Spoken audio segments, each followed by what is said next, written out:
what's a hook? It could be so many things, but if you're going to use the analogy of a hook, right? It's like something that someone's going to bite into because there's a tasty, juicy worm on it, right?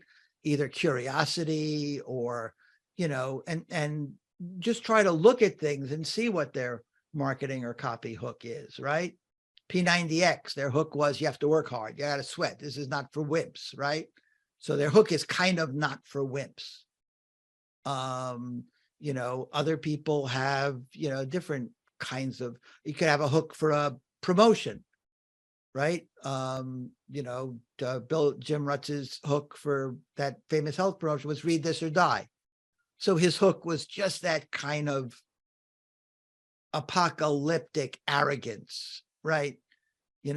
Saying the unsayable, right? Saying what other people are afraid to say. That was kind of his hook for that.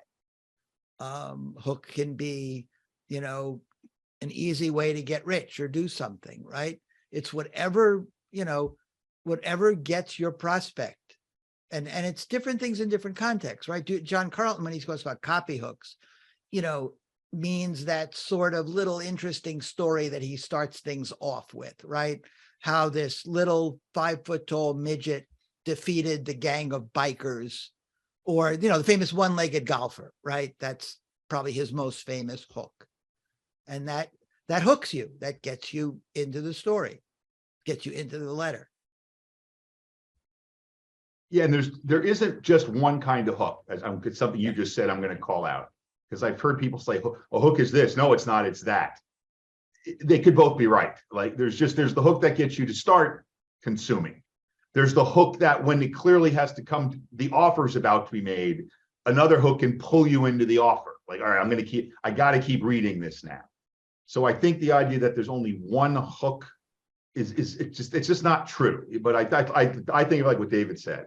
It's like, it doesn't close the sale. It's not a hook doesn't sell you anything. It does its job of either getting your attention when there's a screen or a magazine or a screen full of things you could have looked at next. One of them you looked at next and you thought, I got to know more about this. And then within the copy, as people start to scan, you need like another one that's going to keep them there. What's the big thing? What's the surprise in the story? And all of these are different kinds of and then you need to reel them in, which is different. And you need to make them an offer, which is different. But the hook is what, captures them. And don't get too caught up in, in definitions, right? Because as Stan said, there's a million definitions out there. But do look at things and go, oh, how are they hooking me into this? How did this commercial hook, this Super Bowl commercial? What was the hook in this Super Bowl commercial, right?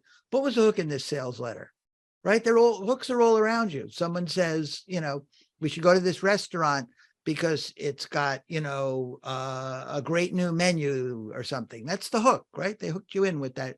It's got a great new menu, or they changed owners, or, oh, that's the hook. I got to see now if it's any good.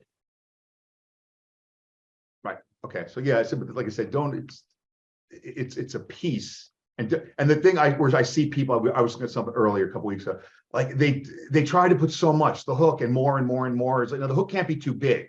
Now it's like you're missing the point, right? The hook has, like David, has to fit in the mouth, has to be a little bite-sized thing that just does its job. And then there's other components of copy, the proof element and the story element of this other thing. So does this help? Like again, let's keep it that simple. And I think like the best copy is like what David said. If you can break it down, if you're analytical, I think, and you can circle, like that was the thing I did years ago when John Carlton and gave me his stuff and Gary Halbert's, and John made me do. Is circle parts of my ad, like, why did we write this? Like, why? This whole thing. And just like, what was the reason this didn't end up being cut out? This wasn't on the delete button or the cutting room floor in the old days.